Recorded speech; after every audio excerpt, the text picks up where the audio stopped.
Marcus Chen pressed his face against the observation deck's reinforced glass, watching another transport ship dock at Station Kepler 7. The massive vessel bore the distinctive crimson markings of the Zephyrian Trade Consortium, and he could already see the tall, blue-skinned aliens disembarking with their usual air of superiority. Their elongated limbs moved with practiced grace as they carried containers of rare minerals and exotic technologies that would fetch incredible prices across the galaxy. He sighed and turned away from the window. 3 months on this frontier trading station, and he might as well have been invisible. The other species barely acknowledged his existence, treating him like a piece of furniture that occasionally moved. When they did notice him, it was usually to express surprise that humans had somehow managed to stumble their way into space. The mess hall buzzed with conversations in a dozen different languages. Marcus grabbed a nutrient pack and found an empty table in the corner. The same spot he'd occupied every day since arriving. From here, he could observe the various alien species conducting their business, forming alliances, and sharing information about the dangerous sectors beyond the station's protective shields. At the central table, a group of Carillion warriors shared stories of their latest hunt. Their reptilian features animated as they described tracking a pack of void hunters through the asteroid fields of the Crimson Nebula. The creatures they spoke of were legendary apex predators, capable of surviving in the vacuum of space and possessing an intelligence that made them nearly impossible to catch. "The humans think they're explorers," one of the Carillions hissed with amusement. "But they lack the instincts for true hunting. They rely too much on their primitive technology." Marcus's jaw tightened, but he kept eating his bland meal. He'd heard variations of this conversation countless times. To the galaxy's established species, humans were newcomers who'd gotten lucky with faster-than-light travel. They saw Earth's children as soft, dependent on machines, lacking the natural abilities that made other species formidable. A Vorthan merchant, its crystalline body refracting the station's lights into rainbow patterns, joined the conversation. "I heard a human ship tried to enter the Shadowlands last week," it chimed in its musical voice. "The Umbral Collective sent them running within hours." More laughter rippled through the group. The Shadowlands were the galaxy's most dangerous region, where ancient alien civilizations had left behind automated defense systems that had been killing intruders for millennia. No one had successfully penetrated its borders in over 300 years, though many had tried. Marcus finished his meal and headed to his small quarters. The cramped space contained little more than a bed, a desk, and a small viewport that looked out into the void. He sat down and activated his personal terminal. Scrolling through job postings on the station's network, most required specific alien physiologies or technologies he didn't have access to. The few that humans could potentially handle were already filled or paid so little they wouldn't cover his basic expenses. A soft chime indicated an incoming message. Marcus's expression brightened slightly as he saw it was from his sister Sarah back on Earth. "Hey, big brother." Her recorded voice filled the small room. "I hope you're having amazing adventures out there. Mom's doing well, though she still worries about you. Dad says to tell you he's proud, even if he doesn't understand why you wanted to leave Earth. I know you'll find what you're looking for out there. The galaxy's a big place, but you're tougher than they know. Love you." Marcus smiled for the first time in days. Sarah had always believed in him, even when he'd been just another kid from the Detroit ruins, who'd somehow scored high enough on the galactic aptitude tests to qualify for off-world travel. She'd been there when he'd graduated from the Terran Space Academy, and she'd understood his need to prove that humans belonged among the stars. But proving it was harder than he'd imagined. Earth's government had managed to secure humanity a place in the Galactic Council through careful diplomacy and the promise of rare Earth minerals. But individual humans still struggled to gain respect. They were seen as a curiosity at best, a liability at worst. A loud crash from the corridor outside interrupted his thoughts. Marcus opened his door to find a hegemony enforcer dragging an injured Zephyrian toward the medical bay. The alien's blue skin had taken on a sickly purple hue, and its breathing was labored. "What happened?" Marcus asked the enforcer, a massive creature that resembled an upright rhinoceros with 4 arms. The enforcer glanced down at him with small, black eyes. "Void Hunter attack in Sector 7. This one was lucky to escape with his life. The pack took out 3 other ships, Marcus felt a chill run down his spine. Void hunters this close to the station was unusual. They typically stayed in the deep space regions where they could hunt without interference from the major space lanes. Something must have driven them toward more populated areas. The enforcer continued toward the medical bay, but Marcus couldn't shake the feeling that this attack was just the beginning. He'd studied void hunters during his time at the academy, partly out of academic interest and partly because they represented everything humans were told they couldn't handle. The creatures were apex predators that had evolved in the harsh vacuum of space itself. They were roughly the size of Earth's great white sharks, but with crystalline exoskeletons that could deflect most energy weapons and an intelligence that bordered on sentient. Over the next few days, more reports came in. Shipping lanes were being disrupted, and several colonies had gone silent. The Corellian hunters who had been so confident in the mess hall were now organizing hunting parties, but even they admitted the situation was beyond anything they'd encountered before. Marcus spent his time in the station's archives, researching everything he could find about void hunter behavior patterns. Unlike most species who viewed the creatures as simply dangerous animals to be avoided or eliminated, he found himself fascinated by their hunting strategies. They displayed pack coordination that suggested complex communication, and their attacks showed tactical planning that went beyond mere instinct. The breakthrough came when he cross-referenced the recent attacks with historical void hunter sightings. A pattern emerged that others had missed, perhaps because they were too focused on the immediate threat to step back and see the larger picture. The void hunters weren't randomly attacking shipping lanes. They were being systematically driven from their traditional hunting grounds by something else, something that had forced them to seek new territories. Marcus compiled his findings into a report and submitted it to the station's security chief, a hegemony official named Thax. 3 days passed without a response. When he finally managed to get an appointment, Thax barely looked up from his duties. Human theories about void hunter behavior, the rhino-like alien rumbled dismissively. Your species has been in space for less than a century. These creatures have been hunting these regions for millennia, but the pattern clearly shows Marcus began. The pattern shows dangerous animals being dangerous. Thax interrupted. Leave the hunting to those who understand it.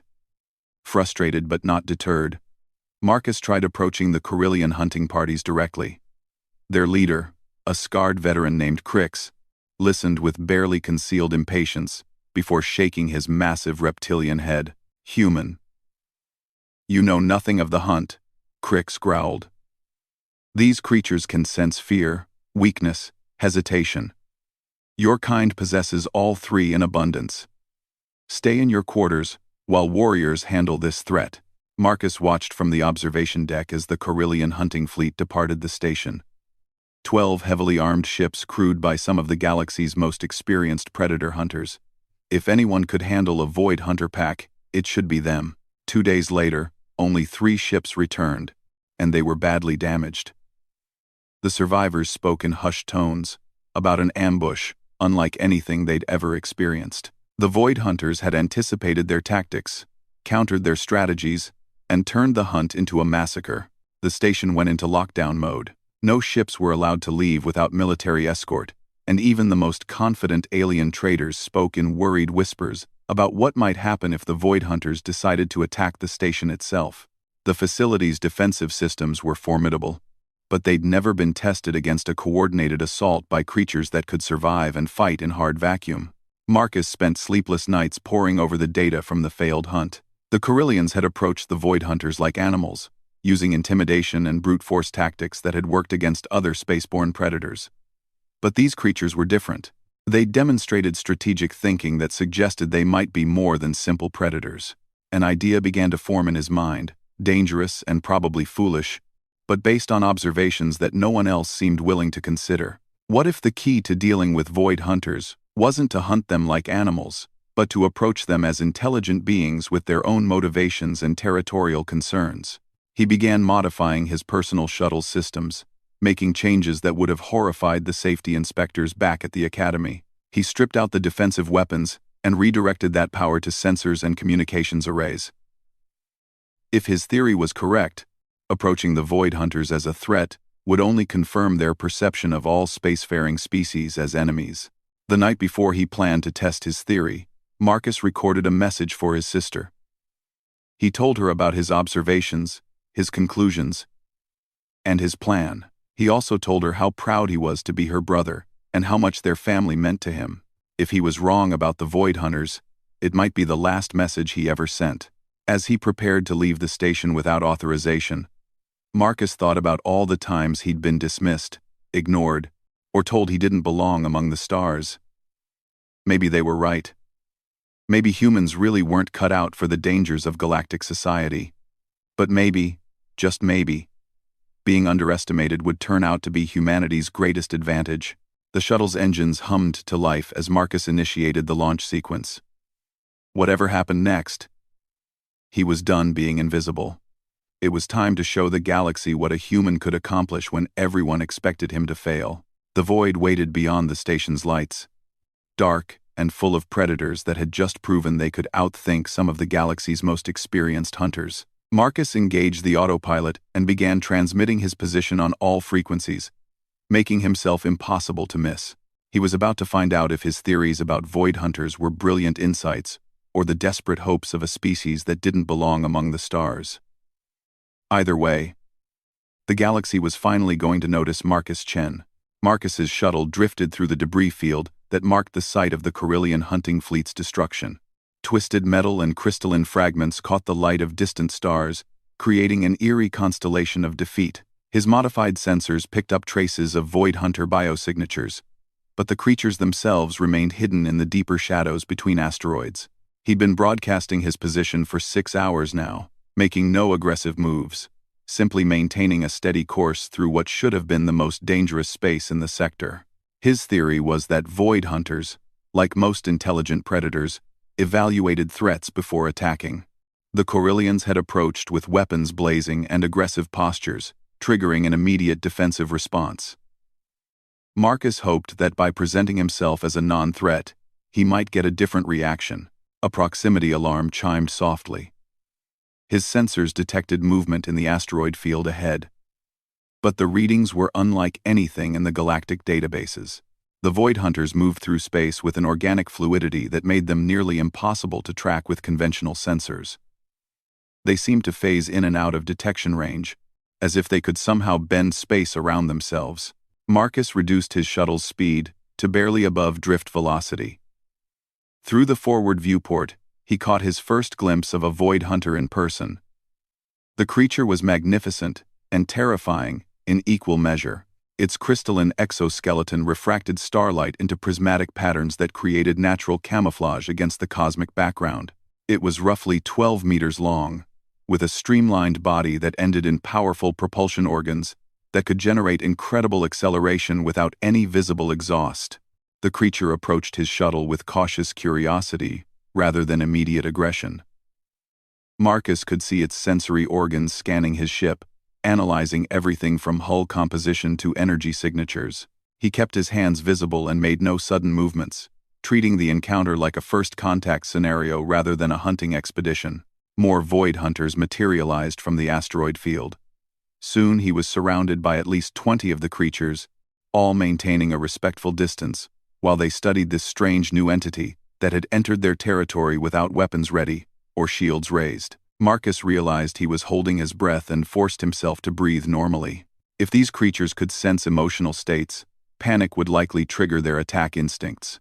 One of the larger Void Hunters, probably the pack leader, moved closer to his shuttle. Its bioluminescent patches pulsed in complex patterns that reminded Marcus of deep-sea creatures from Earth's oceans. He wondered if this was some form of communication attempt. Acting on instinct, Marcus activated his shuttle's external lights and began flashing them in simple mathematical sequences. Prime numbers first, then Fibonacci sequences, followed by basic geometric progressions.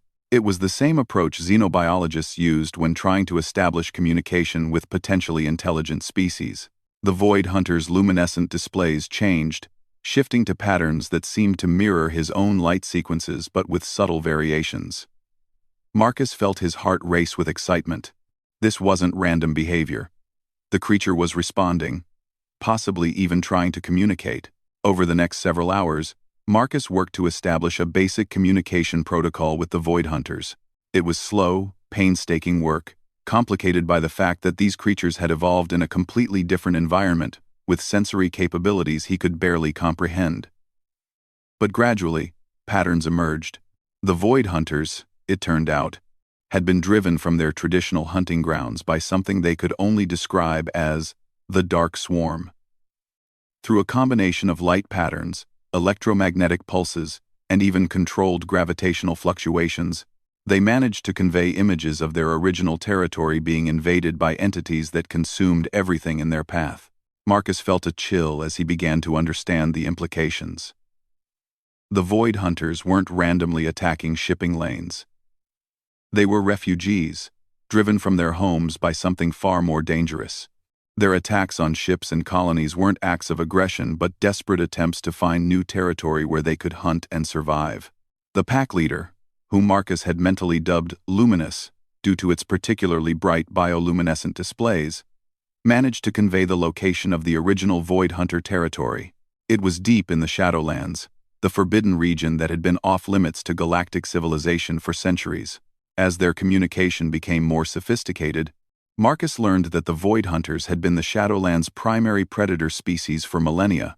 They had evolved alongside the ancient automated defense systems, learning to navigate the deadly maze of energy barriers and hunter-killer drones that protected whatever secrets lay at the region's heart. But something new had emerged from the deepest parts of the Shadowlands, something that even the Void Hunters couldn't fight.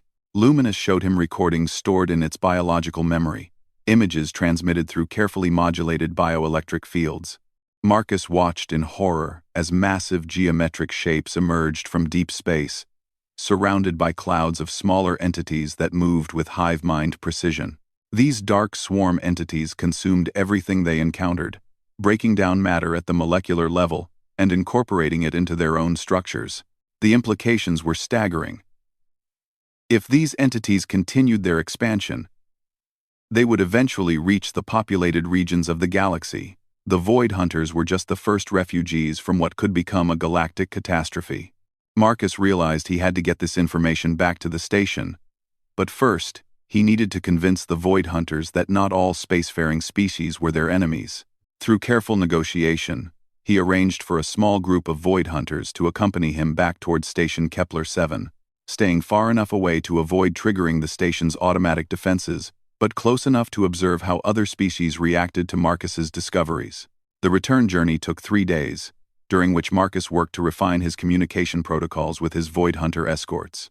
He learned that their species called themselves something that roughly translated to Shepherds of the Deep, and that they had been guardian hunters in the Shadowlands for longer than galactic civilization had existed.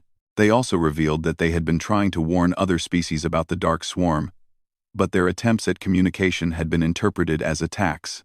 The destruction of ships and colonies had been desperate efforts to get attention, to force other species to notice the threat emerging from the forbidden regions. When Station Kepler 7 appeared on his sensors, Marcus felt a mixture of anticipation and dread. Convincing the station's authorities to take his discoveries seriously would be difficult enough. Persuading them that the Void Hunters were potential allies rather than threats would be nearly impossible. He transmitted his arrival clearance codes and requested an immediate meeting with Station Commander Vex, the highest-ranking official on Kepler 7. The response was a curt message directing him to report to security for questioning about his unauthorized departure. No mention of wanting to hear about his discoveries or the critical information he'd gathered. Marcus docked his shuttle and made his way to the security level, where Thox waited with an expression of bureaucratic annoyance. The massive hegemony official barely looked up from his datapad as Marcus entered. 3 days without authorization, Thox rumbled. Your species' disregard for regulations is becoming problematic. You'll face sanctions and possible deportation. I made contact with the Void Hunters, Marcus interrupted. They're not mindless predators. They're intelligent, and they're trying to warn us about something much worse coming from the Shadowlands. Thox's small eyes focused on Marcus with obvious skepticism. You expect me to believe that you, a single human with no hunting experience, succeeded where veteran Corellian warriors failed? I didn't try to hunt them, Marcus explained. I tried to communicate with them.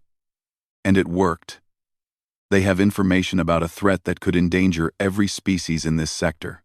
For the next hour, Marcus laid out everything he'd learned.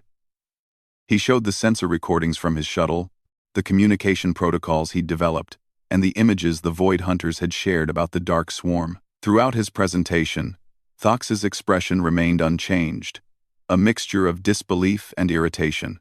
Assuming any of this is true, Thox finally said, why should we trust creatures that have killed hundreds of our people? Thox, because they were desperate, Marcus replied. They were trying to warn us, and we weren't listening. Now we have a chance to understand the real threat and work together to address it. Thax stood and walked to the viewport, gazing out at the void where Marcus's Void Hunter escorts waited at the edge of sensor range. Even if I believed your claims, convincing the other species to work with Void Hunters would be impossible. Too much blood has been spilled. Marcus felt frustration building in his chest. Then we'll all die separately instead of living together. The Dark Swarm won't distinguish between Void Hunters and the rest of us when it reaches this sector. A soft chime indicated an incoming priority message. Thox activated the wall display, revealing the concerned features of a Vorthan diplomat from the inner systems. Station Kepler 7. We've lost contact with 3 outer colonies in the past day, the Vorthan reported. Long-range sensors are detecting massive energy signatures moving through the Shadowlands border regions. Whatever drove the Void Hunters out appears to be expanding its territory. Marcus and Thox exchanged glances. The Dark Swarm was moving faster than anyone had anticipated. Commander Vex wants to see you immediately, Thax said, his tone suddenly more respectful. Both of us. As they made their way to the station's command center, Marcus couldn't help but notice the change in how other species looked at him. Word of his successful contact with the Void Hunters had spread quickly through the station's gossip networks. Aliens who had barely acknowledged his existence now watched him with mixtures of curiosity and apprehension. The command center buzzed with activity as reports came in from across the sector. Colony after colony was going silent, and the few survivors who managed to escape described the same thing. Geometric ships emerging from deep space, followed by swarms of smaller entities that consumed everything in their path. Commander Vex, a tall Icarian with silver-scaled skin and multiple arms, turned as Marcus and Thax entered. Her compound eyes focused on Marcus, with an intensity that made him uncomfortable. Human, she said in her melodious voice. It appears your timing is either remarkably fortunate or catastrophically poor. Tell me about these Void Hunters of yours. Marcus repeated his discoveries, but this time his audience listened with the urgency that came from watching their civilization's borders being erased in real time. When he finished, the command center fell silent except for the steady hum of incoming distress signals. You're certain they're willing to work with us? Commander Vex asked. They've been trying to work with us from the beginning, Marcus replied. We just misunderstood their methods. Commander Vex activated the station's communication array. Patch me through to the Galactic Council emergency session. Priority 1. Priority 1. As the connection established, Marcus realized that everything was about to change. The ignored human who had left the station 3 days ago was about to become the most important person in the sector. The question was whether that importance would come in time to save anyone. The Galactic Council emergency session convened within hours, with representatives from dozens of species appearing as holograms in Station Kepler 7's command center. Marcus stood before beings who controlled the fate of trillions, feeling the weight of their attention like a physical force. These were the same types of aliens who had dismissed him as irrelevant just days ago, now hanging on his every word. High Counselor Jex of the Hegemony, a massive creature whose species had dominated galactic politics for millennia, spoke first. His voice carried the authority of someone accustomed to being obeyed without question. This human claims to have established communication with Void Hunters, Jex rumbled, skepticism clear in his tone. The same creatures that have terrorized our shipping lanes for months. Why should we trust the word of a species that has existed in space for barely a century? Before Marcus could respond, Commander Vex stepped forward. Because 3 more colonies went silent while we've been talking, High Counselor. And because our long-range sensors confirm the humans' claims about entities emerging from the Shadowlands, the holographic display at the center of the room shifted, showing tactical readouts from across the sector. Red zones marked areas where the Dark Swarm had been detected, and the pattern was unmistakable. Whatever was coming out of the Shadowlands was moving in a coordinated expansion that would reach major population centers within weeks. A Zephyrian admiral, her blue skin pale with concern, added her voice to the discussion. Our deep space monitors registered gravitational anomalies, consistent with massive artificial constructs. Whatever these dark swarm entities are, they're using technology beyond our current understanding. Marcus seized the moment to speak. The Void Hunters have been fighting these entities for months. They know their weaknesses, their movement patterns, their tactical preferences. But they can't fight them alone, and neither can we. You're suggesting an alliance with predators that have killed hundreds of our people? The speaker was a Corellian war chief, his reptilian features twisted with disgust. My warriors died hunting those monsters. Your warriors died because they approached the Void Hunters as enemies, Marcus replied, his voice steady despite the intensity of the gazes fixed on him. The Void Hunters were trying to warn us about the real threat. They attacked ships and colonies because it was the only way they could get our attention. He activated his personal data pad, transmitting the communication protocols he'd developed. I can prove it. Let me show you what they showed me. The holographic display shifted again, this time showing the images Luminous had shared with him. The assembled representatives watched in stunned silence as the recordings played out. The geometric ships of the Dark Swarm, the clouds of smaller entities that moved with hive-mind precision, and the systematic consumption of everything in their path.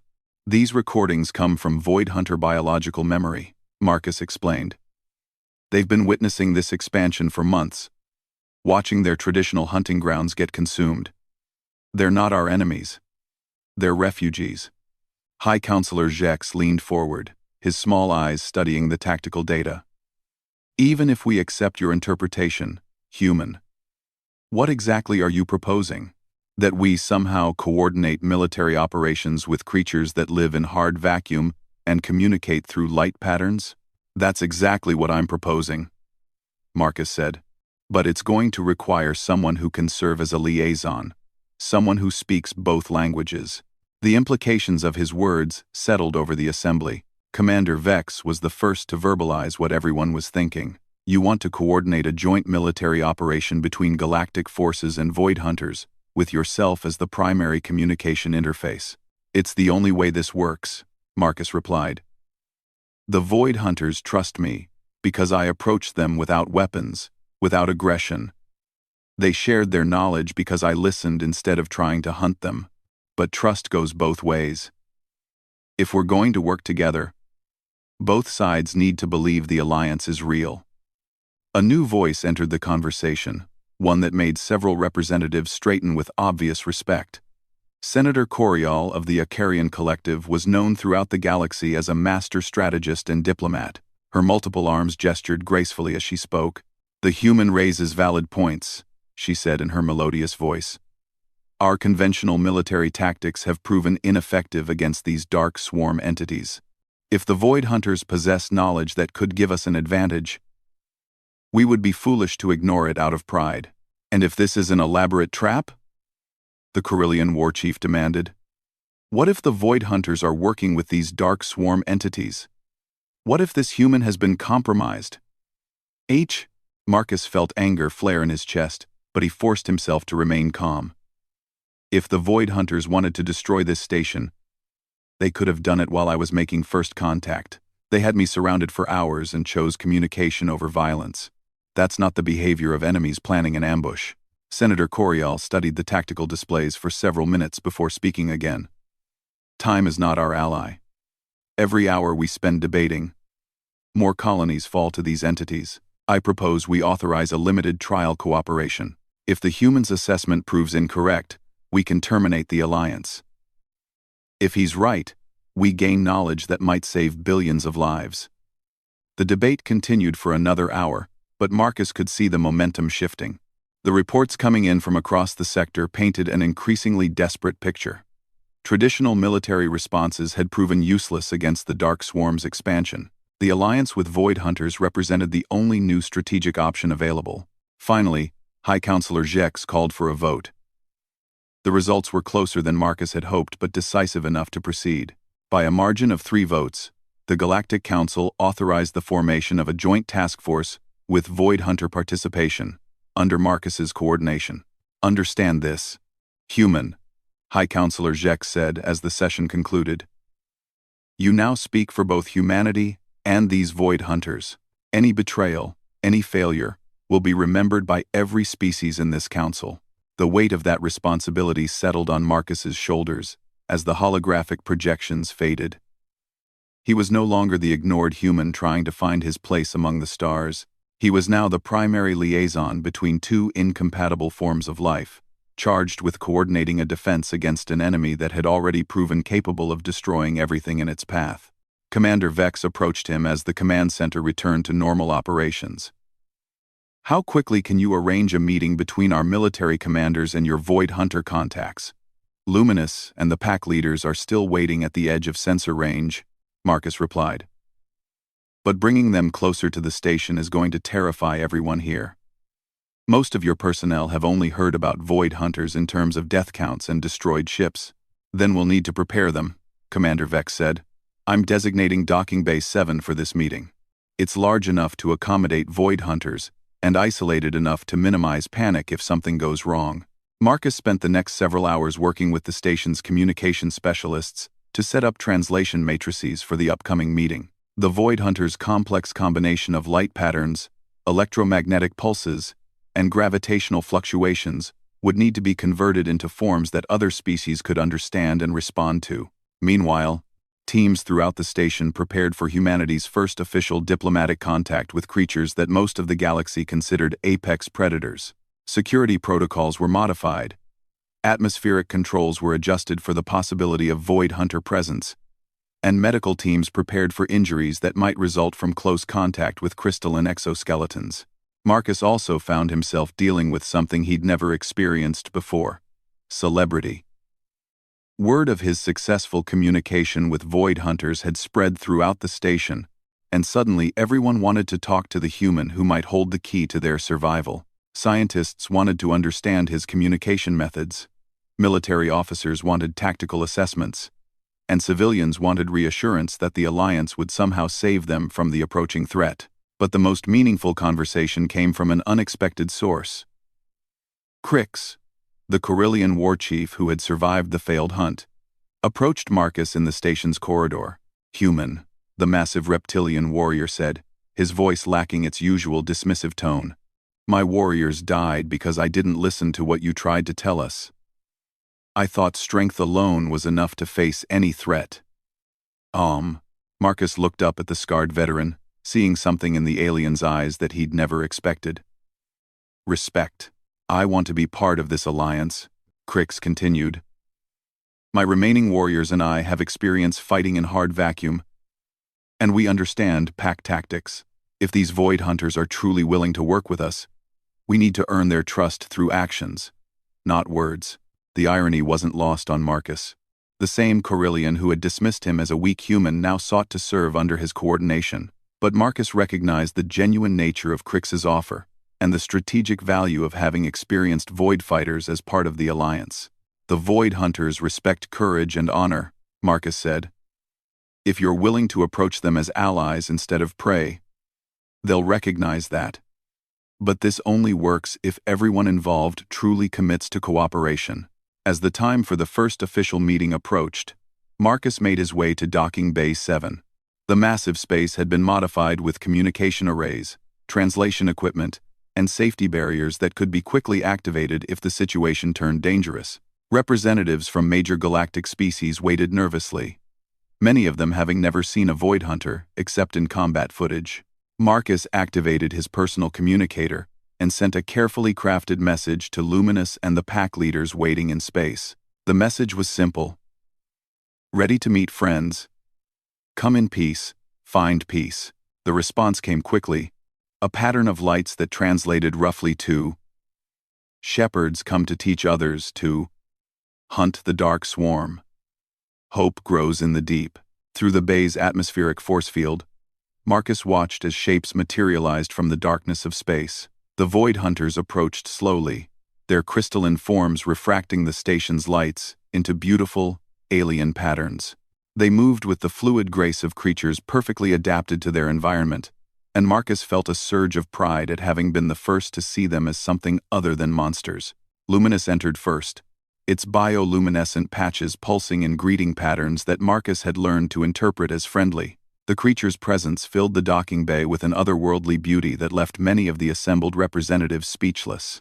Marcus stepped forward to formally introduce the two groups that would need to work together to have any hope of stopping the Dark Swarm. The ignored human was about to become a bridge between worlds, and the fate of galactic civilization hung on how well he could help former enemies become allies. The real test of the Alliance was about to begin. 2 weeks after the first Alliance meeting, the combined fleet assembled at coordinates that would have been impossible to imagine just a month earlier. 60 ships from a dozen different species hung in formation alongside 30 void hunters, their crystalline forms catching starlight in patterns that had once struck terror into spacefaring crews. Now those same patterns served as navigation beacons for the most unlikely military alliance in galactic history. Marcus stood on the bridge of the flagship Determination, watching tactical displays that showed the Dark Swarm's latest positions. The enemy had consumed 12 more systems while the Alliance fleet prepared, each loss adding urgency to their desperate mission. Intelligence gathered by Void Hunter scouts painted a terrifying picture of the entities they were about to face. The Dark Swarm consisted of massive geometric constructs, each one several kilometers across, surrounded by clouds of smaller hunter units that moved with hive-mind precision. They consumed everything in their path, breaking down matter at the molecular level and incorporating it into their structures. Planets, space stations, entire fleets simply vanished into the swarm's expanding mass. Translation Matrix Online, reported Lieutenant Sarah Kim, the young human officer who had volunteered to help coordinate communications. Luminous is ready to share tactical data with the fleet commanders. Marcus activated the translation array, feeling the familiar tingle of the electromagnetic interfaces that allowed him to process Void Hunter communication in real time. Over the past 2 weeks, he'd worked with the station's best technicians to develop technology that could interpret the complex light patterns and energy fluctuations that served as Void Hunter language. Luminous's presence filled the bridge's communication array, its bioluminescent displays, creating patterns that the translation matrix converted into tactical data. The information was staggering in its detail and precision. The Void Hunters had been studying the Dark Swarm for months, mapping their movement patterns, analyzing their attack strategies, and identifying the few weaknesses that might be exploited. The Dark Swarm entities are vulnerable during their feeding phases, Marcus translated as Luminous shared its knowledge. When they're breaking down large amounts of matter, their defensive systems are reduced, but the window is brief, and they adapt quickly to any attack pattern. Admiral Keth, the Hegemony Fleet commander, studied the tactical projections with obvious concern. Even with this intelligence, we're facing an enemy that has consumed everything in its path for months. What makes us think this alliance will be more effective than conventional military responses? The question hung in the air like a challenge. Marcus felt the weight of doubt from officers who still questioned whether Void Hunters could be trusted, whether humans belonged in positions of galactic leadership, whether any of them truly understood what they were facing. Because we're not fighting them like they're just another enemy fleet, Marcus replied. The Void Hunters have shown us that the Dark Swarm responds to territorial challenges. They expand more aggressively when they perceive threats to their consumption process. But they also have behavioral patterns that suggest they can be misdirected. He activated the holographic display, showing the battle plan that had emerged from weeks of collaboration between galactic military strategists and Void Hunter pack leaders. It was unlike anything that had ever been attempted, requiring precise coordination between species that had been enemies just months ago. We're not trying to destroy them, Marcus continued. We're trying to redirect them back into the Shadowlands, where the ancient automated defenses can contain them. The plan was audacious to the point of insanity. The Alliance fleet would split into multiple groups, each one accompanied by Void Hunter packs that would serve as guides through the Dark Swarm's defensive formations. They would strike at the Swarm's feeding operations simultaneously across multiple systems, creating the impression of a larger threat than they actually represented. The key was making the Dark Swarm believe that the space around galactic civilization was more trouble than it was worth, that easier feeding grounds lay deeper in the Shadowlands, where they had originally emerged. It required perfect timing, flawless communication, and a level of trust between former enemies that had never existed in galactic history. "Fleet positions confirmed," reported the navigation officer. "All ships ready to initiate Phase 1. Marcus looked around the bridge one more time before giving the command that would either save or doom galactic civilization. Representatives from a dozen species worked alongside humans at stations designed for beings with completely different physiologies. In the space around them, void hunters swam through vacuum alongside ships they had once hunted. "All units," Marcus transmitted on the general fleet frequency, "initiate Operation Shepherd."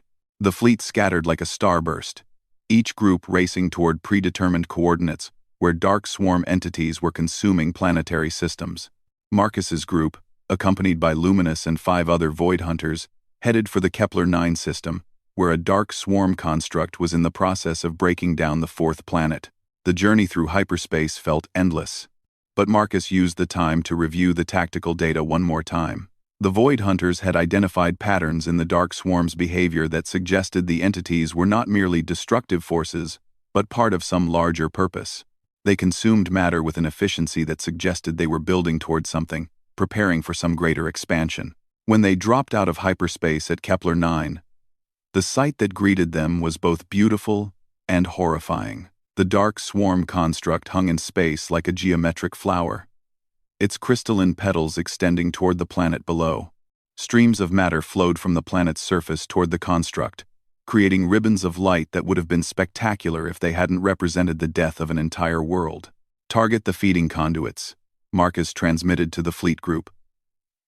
"Void Hunters will guide us through their defensive formations."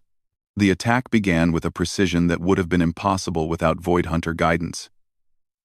The creatures moved through the Dark Swarm's defensive network, like they were swimming through familiar waters, their intimate knowledge of 3-dimensional combat allowing them to find gaps that conventional tactics would never have discovered. Marcus watched from the Determination's bridge as energy beams and projectile weapons struck the feeding conduits with surgical precision. The Dark Swarm construct reacted immediately, its geometric form shifting as defensive systems came online. Hunter units swarmed out from the main structure, moving to intercept the attacking fleet. "Now," Marcus shouted, "execute withdrawal pattern 7. The fleet group scattered in predetermined directions, following Void Hunter guides through paths that seemed to lead directly into the Dark Swarm's defensive formations, but actually represented the safest routes away from the enemy's response patterns. It was like watching a dance choreographed by beings that understood the enemy's movements better than the enemy understood itself. Across the sector, similar attacks were taking place simultaneously. Each fleet group struck at Dark Swarm feeding operations, before withdrawing along paths that suggested they were falling back toward the Shadowlands. The key was making the retreat look like a tactical withdrawal by forces based in that forbidden region. Reports came in from the other attack groups. Some had been successful, others had taken heavy casualties, but all had managed to disrupt Dark Swarm operations and execute their withdrawals. The pattern was clear. Forces from the Shadowlands were contesting the Dark Swarm's expansion into inhabited space. "Phase 2 complete," Admiral Keth reported over the fleet communication network. All groups falling back to Rally Point Beta. Marcus felt a mixture of exhaustion and exhilaration as the Determination joined the other ships at the predetermined coordinates. The first part of the plan had worked, but the real test would come in the hours and days that followed. Would the Dark Swarm take the bait and redirect their expansion toward the Shadowlands? Luminous's bioluminescent displays pulsed with patterns that Marcus had learned to interpret as satisfaction mixed with concern. The Void Hunter's message was clear. The first hunt had gone well, but the prey was learning. "Long-range sensors detecting movement in Dark Swarm formations," reported the sensor officer. They're changing course. Multiple constructs are moving away from populated systems and heading toward Shadowlands' borders." The bridge erupted in subdued celebrations, but Marcus felt only cautious optimism. They had succeeded in redirecting the immediate threat. But the Dark Swarm was still out there. Still growing. Still consuming. This victory had bought time. Nothing more. "What happens when they reach the Shadowlands?" Lieutenant Kim asked. "Will the ancient defenses really be able to contain them?" It was the question everyone was thinking but no one wanted to voice. The Shadowlands had been forbidden for centuries because of automated defense systems that had killed every explorer who tried to penetrate their borders. But those systems had been designed to stop conventional threats, not entities that could consume matter at the molecular level. Luminous provided the answer through a series of complex light patterns that took several minutes to translate. The ancient defense systems, according to Void Hunter racial memory, were not designed to kill intruders. They were designed to contain something that the Shadowlands' original inhabitants had considered too dangerous to destroy. The Dark Swarm, Marcus whispered, understanding flooding through him. They're not invaders, they're escapees. The implications were staggering. The entities they had just fought back into the Shadowlands were the same threat that had caused an ancient civilization to create an entire forbidden region as a containment system. The Void Hunters had been serving as guards, keeping the Dark Swarm contained through their presence in the outer regions of the Shadowlands. But something had changed, some failure in the ancient systems that had allowed the Dark Swarm to begin expanding beyond their prison. The Void Hunters had been driven out not by conquest but by the collapse of containment systems that had held for millennia. We need to get this information to the Galactic Council, Marcus said. This isn't over. We've just put a temporary patch on a prison that's been failing for months. As the Alliance fleet prepared to return to Station Kepler 7, Marcus reflected on how much had changed since he'd been the ignored human in the corner of the mess hall. He was now the primary coordinator of the most important alliance in galactic history, the bridge between species that had discovered they needed each other to survive. The Void Hunters swam alongside the fleet ships in formation patterns that spoke of trust earned through shared danger. Former enemies had become allies, and beings that had been dismissed as mindless predators had proven to be the galaxy's most knowledgeable guardians. But Marcus knew this was just the beginning. The Dark Swarm was contained for now, but the ancient prison systems were failing. Somewhere in the depths of the Shadowlands, entities older than galactic civilization waited for their next opportunity to escape. The ignored human had become a hunter of threats that spanned the galaxy, and his greatest challenges still lay ahead. But for the first time since leaving Earth, Marcus felt like he truly belonged among the stars. He had found his purpose not in being accepted by others, but in proving that sometimes the most important contributions came from those who were overlooked. The galaxy had learned to listen to the human who refused to be ignored, and that attention had saved billions of lives. As they headed home to plan the next phase of their eternal watch, Marcus Chen knew that he would never be invisible again.